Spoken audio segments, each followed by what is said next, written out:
the idyllic villages that cling to our coastline.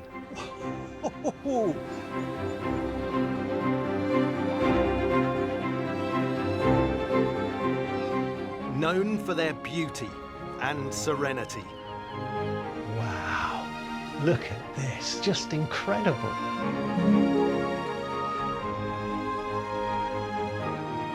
Now destinations for our leisure. This is like exploring a jungle. But once they played a vital role in our history. That's got to be the Lost Village.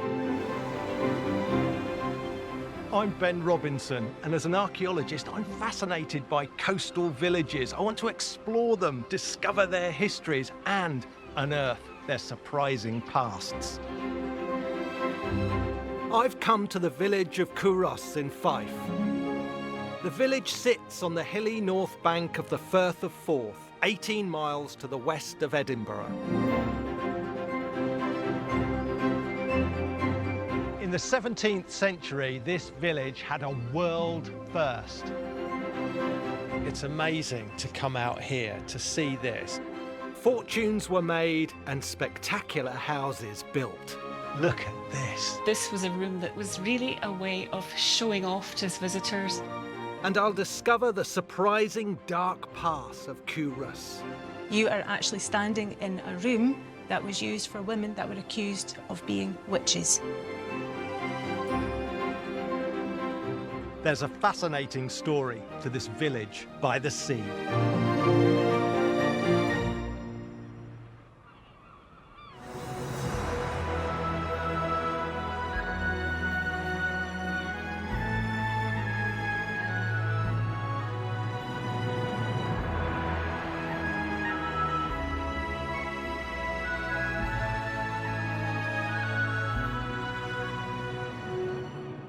Culross today is charming, it's unique, it seems frozen in time. But 400 years ago, in the 17th century, this was a bustling trading port, and it led the way in an industry that was to power the world for centuries to come. I'm here to find out how this trade created great wealth and shaped the village we see today.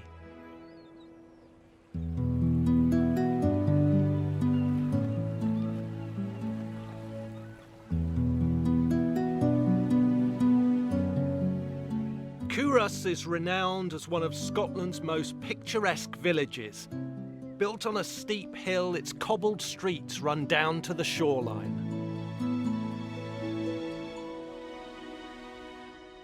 Walking through Culross is like walking back in time. In fact, this is said to be one of the most complete and perfect 17th century royal boroughs anywhere in Scotland. And royal borough, that's the key to this place. This is the Crown granting special privileges to the people here. The right to elect magistrates, representation in the Scots Parliament, but also special trading rights. And it's clues to that trading past that I'm looking for.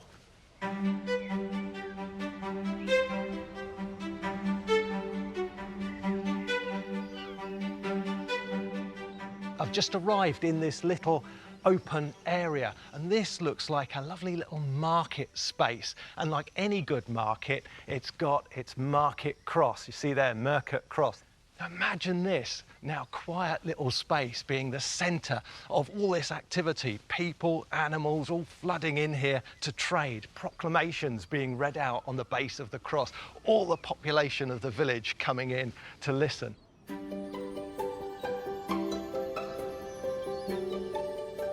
Here we go. This is Hag's Wynd. Wynd just means a narrow street or a lane. It used to be called Stinking Wynd, a very evocative name because back in the day, there was no rubbish disposal to speak of. People would just chuck all their household waste, everything, out into the street, and it would perhaps flow down here. But I can see there's gutters. See these granite sets running down the side of the street here. This is to channel away all the nasty fluids down the slope here.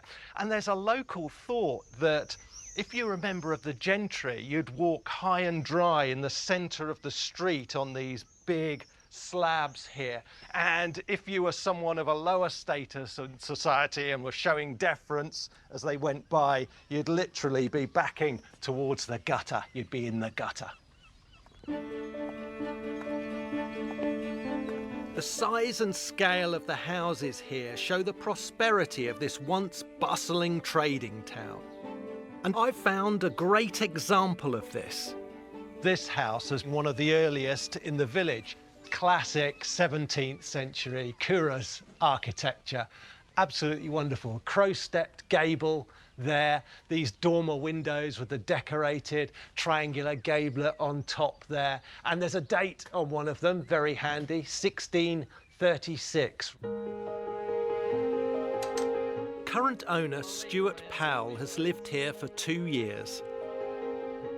So this is the fireplace. It's quite the centerpiece. Oh, and look at this. Massive block of stone, all one piece. I dread to think how they actually got it in the original builders. It's just huge. And for the size of the room, it's such a big fireplace. You can't help feeling that the room was a bit larger originally. Absolutely. I mean, I think maybe twice the size of what it is now, and over the years, clearly there's been some kind of building and changes to the kind of the structure of the house. But there's another feature upstairs which I think you might quite like, and it's quite interesting, so shall I take you up there? Yeah, yeah. Wonderful. So this is where 2 of the bedrooms are, and really the best piece of the house, in my opinion. Well, welcome to the bedroom. Oh, wow. I did not expect to see anything quite like this. And I believe this is the original plasterwork when the building was built in 1636. It's just extraordinary to me to think about, you know, what this room could have been used for. Was it a bedchamber, a very posh one, someone important? Because it clearly started off as a grand house. Yep. The big fireplace, this room, those dormers, everything looks like a big merchant's house. Yep. Certainly someone who probably had a lot of money at the time. It's amazing to be living here. In the 1600s, enterprising merchants would have made money from trading goods out of the village's busy harbour. But where was that harbour? This is an intriguing structure. It's obviously been deliberately preserved and displayed here. This is a platform, and it's paved, and it's heading off in that direction. I think the massive anchor might be.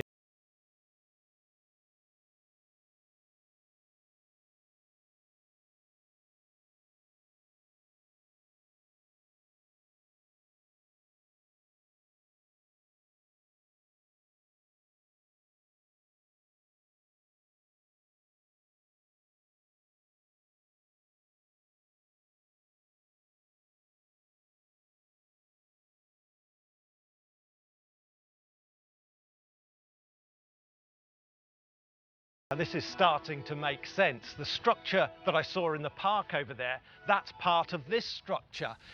It's a pier. Now, it seems to be in 2 parts, and they're joined by a wooden footbridge, but they all form part of a harbour structure. Now, the thing is, if there's some of that harbour structure in the park, that means the harbour used to extend much further inland than it does today.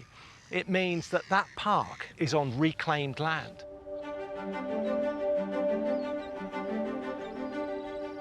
I've got some images here that help prove that point. This is a lovely map from the middle of the 18th century, and what it shows is a shoreline going right in there, right up to the houses of the village. That's completely different to how it appears today. Then if I move to another image here, this is a wonderful drawing of the village in 1693. And again, you can see on this just how close the waterfront came to the village. In fact, the origins of this harbour, this port, go way back into history, way before the Norman conquest. It's a very, very early port. This was one of Scotland's busiest on the mainland, and this was fuelled by the industry in the area. One of the prime industries was the coal industry. This area of Fife has a rich seam of coal. Monks mined here from the 1300s, but their early coal pits were plagued by flooding. In the 1500s, a young entrepreneur, George Bruce, took ownership of the mine. He had an idea to solve the problem and make his fortune. Mechanical engineer Dr. Shinny Samara has looked into the feats of industrial engineering Bruce achieved here. The monks here had been mining for coal and using coal for fuel, but Bruce wanted to do things on a much bigger scale. He's got bigger ambitions. Yeah, this is a massive mining engineering conundrum. The coal seams were extending out to underneath water.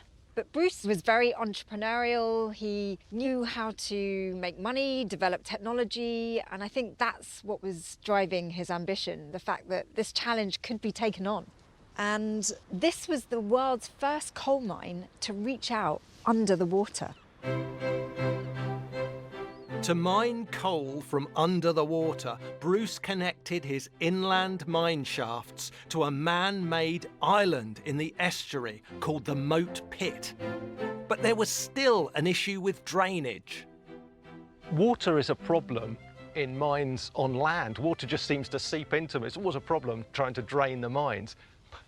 A mine surrounded by water, that's a massive problem. What did he do? He resorted to the Egyptian wheel, which was a wonderful combination of rotating wheels, chains, and 36 buckets, all carrying water, which would have really put a strain on the horses, who were walking round and round in circles, turning a wheel, and that was bringing buckets of water out of the mine. So he wasn't inventing this, it was something he'd seen working elsewhere that he could apply to this situation. Exactly. Just walking along the shoreline here, I've seen no other structures like this one that we can see here, these curving walls here. So is this the site of this Egyptian wheel? It's not categorical, but evidence strongly suggests that that was where the Egyptian wheel was. As a modern engineer, what do you think about these achievements of his? I would think that it's very clever for its time, but so dangerous. I can't imagine how scary it must have been to be working at the coalface. It's fascinating to think that they were daring enough to go down there and extract that coal. The most ingenious part of this mine is the Moat Pit, a shaft sunk into the seabed to enable access to the coal seam over 100 feet below. It's only accessible at low tide. I'm making the difficult journey out to the site with archaeologist Dr. Donald Adamson and coal mining historian Robert Yates. Well, guys, we've had quite an adventure.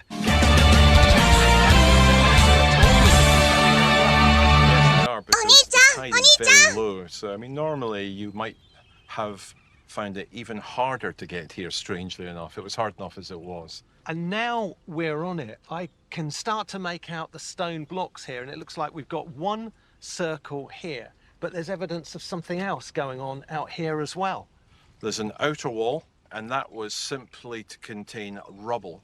Then there was a second wall, roughly where you're standing, and there was a void after that, which was filled with clay, puddled clay, hammered in with wooden boards to hold it in place.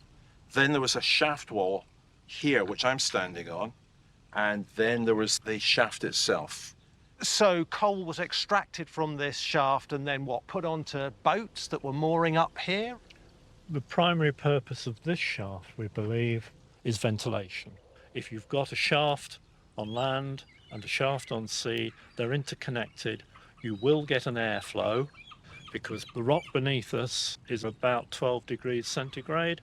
So in winter, air will be heated up a little bit by the strata, rise, suck in fresh air, and you'll get a circulation.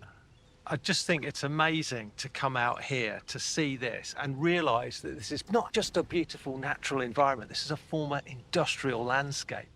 It's simply extraordinary.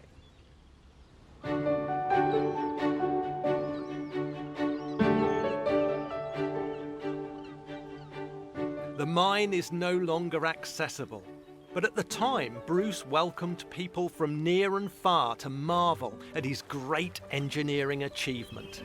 Undoubtedly, the most famous visitor to the mine here was King James VI of Scotland, King James I of England.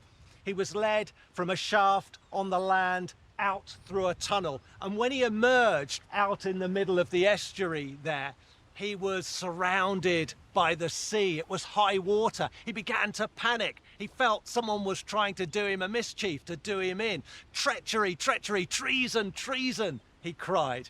And then his host calmed him down. Look, sir, all you have to do is go back through the tunnel the way you came, or we can get a boat for you. That calmed the king down, and he ended up being mightily impressed with what was going on here.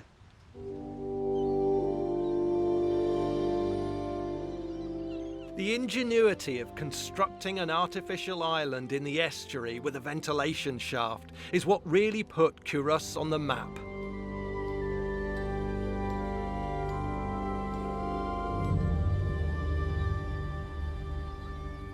Bruce's coal industry in this village became so renowned that in the 17th century it gave its name to a standard unit measurement of coal, the curis chalda.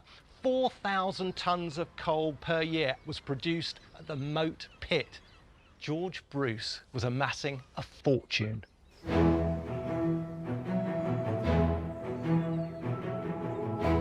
Bruce ploughed some of his wealth into the construction of his mansion, choosing to build it right in the heart of his many enterprises.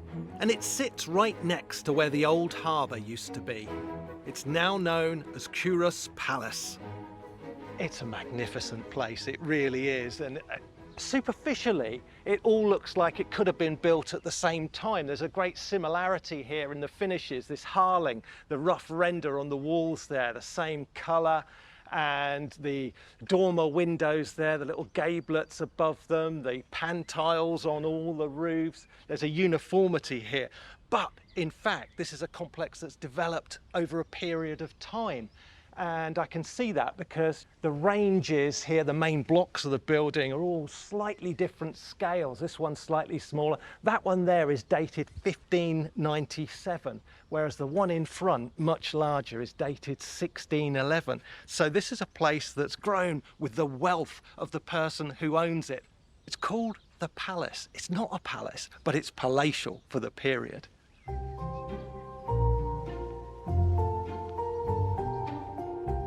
Linda Whiteford, one of the guides here,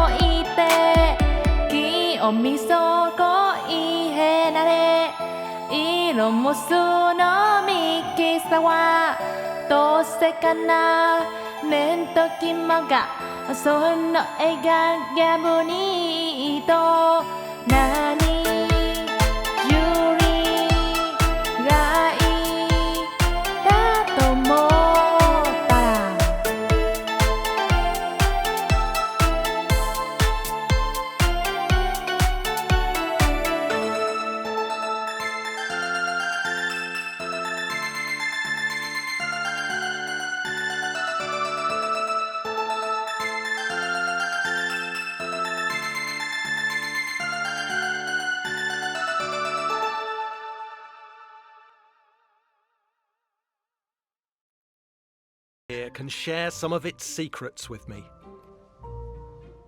Wow, look at this. Whole ceiling covered with paintings. It's just incredible. It's wonderful, isn't it?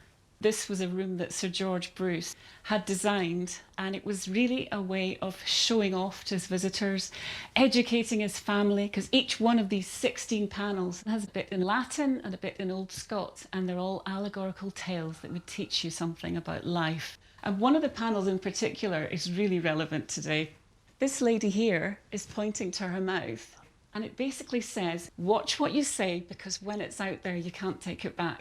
Now, is that not 16th century Twitter? Yes.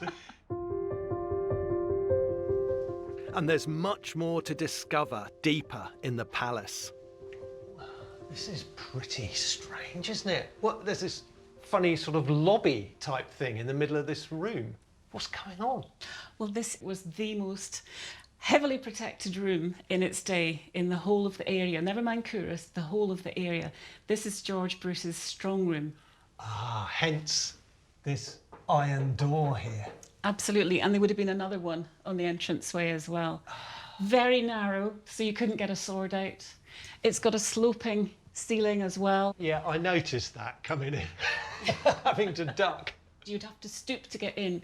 So if anybody was trying to rob it, he'd be ready in here with an underthrust. And the whole barrel vaulted stone room, it feels like a fireproof vault. Absolutely. Banks weren't invented until 1695, so a wealthy man had to have a special room in his home to protect everything that proved who he was, all his money, all the taxes in the town, because George was a tax collector, and this is it. It's 3 foot thick stone all the way round, and it was meant to be cannonball proof and fireproof. Now, there are other things that they did to protect. Would you like to come and see? Yeah. Okay. So here we are in the laird's bedroom, just off the strong room. Oh, so he's sleeping right next to the fortune here. Absolutely. He's keeping an eye on it even when he's in his bed. Absolutely. Yeah. Look at all these marks along here. These are protection marks. These were put here to protect the fortune, to protect the people in this room from evil. So you can look after your worldly wealth, you can keep that safe, but you have to look after your spiritual health. At this time, you did everything to keep your family healthy and wealthy and keep evil away at all cost. In the early 1600s, George Bruce's mine was at the height of its production and trade with Europe was thriving, which also influenced how his own home and the village looked. You can pretty much go in. Resident Paul Kelly MacLeod, who now chairs the Culross Community Council, is passionate about the village's unique characteristics. The architecture here is very, very distinctive, isn't it? That's right. Culross developed through the merchant trade with Belgium, so a lot of that Flemish influence is seen here in Culross. Also, the crow steps, those gabled steps are really practical. What they're there for is if somebody needs to fix the roof, there's a place for them to stand and they can put boards across and work on the roof. And on these roofs, I mean, some of them originally may have been thatched or different roof materials, but many of them now have got pan tiles, those curved tiles. The original pan tiles for this village have come across in George Bruce's shipping vessels. Yeah. And so the first place that would have had the pan tiles is the palace, and then it just caught on throughout the rest of the village.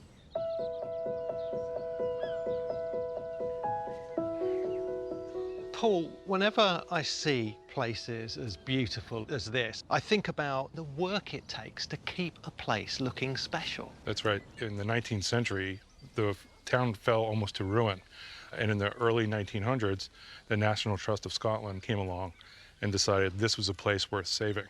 And so they started with the palace, and then they just continued to buy additional properties in the village and started preserving them over the last 60, 70, 80 years, and they continue to do that. And the way they mark that is by having those crests on top of the buildings that they've refurbished and preserved now. And this is an ongoing thing. The people living here are extremely proud of it. They want it to live on into the future. You want it to live. Absolutely. You've immersed yourself in it, haven't you? I mean, it's quite obvious talking to you, the love of the history of the place, the love of the environment and of the people here. The future of Culross is in its community, and the community is very passionate about preserving this place and making it viable for the future.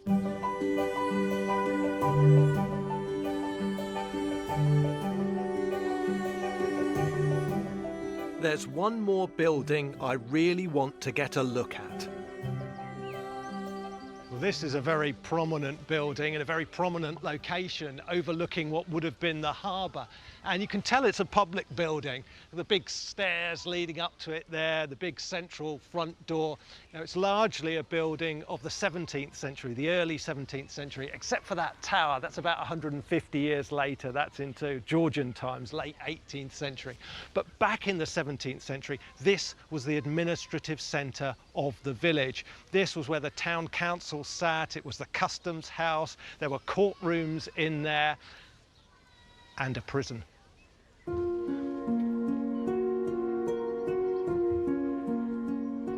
The prison had a dark and shocking purpose.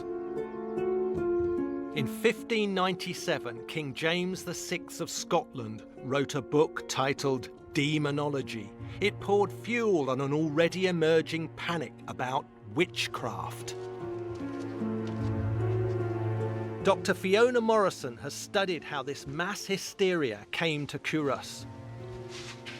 Well, Fiona, interesting old building, and you brought me right up here or in the rafters, right in the apex of the roof. Yeah, you are right back in the part of the building that was built in 1626.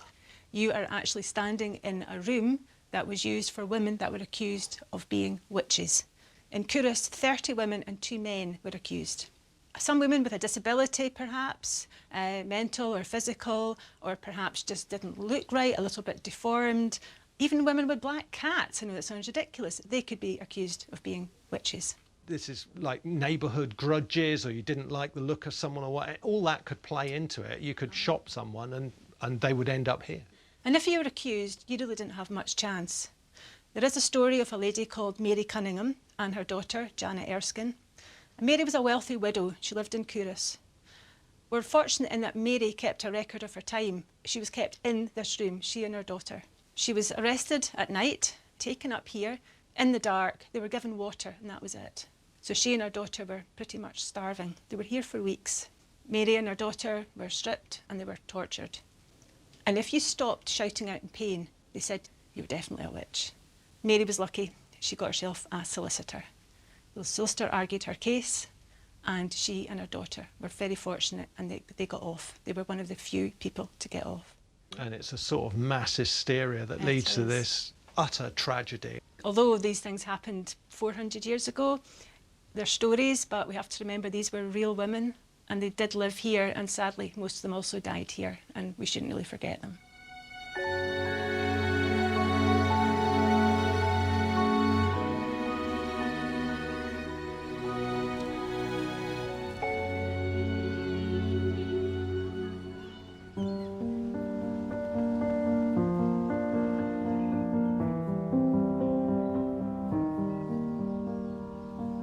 The decline of the village's fortunes began in March 1625 with the arrival of a great storm.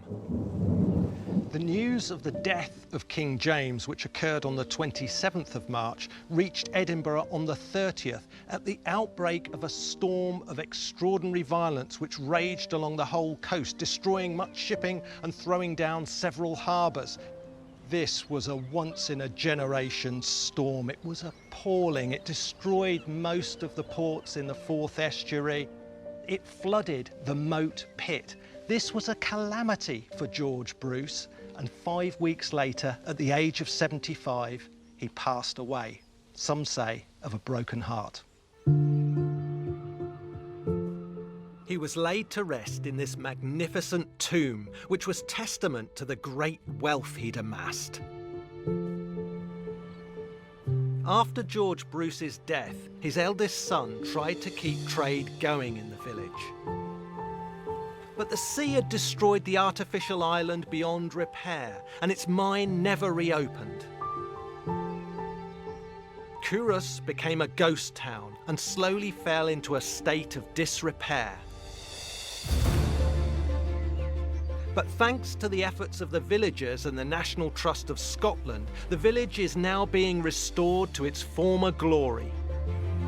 If you're lucky enough to visit Culross today, the amount of care that's gone into repairing these buildings, to conserving the village, is plain to see. What's much less obvious is the important story of the industry here. How entrepreneurs such as George Bruce battled with and against nature to drive trade, commerce, and that is what ultimately has built this magnificent village by the sea.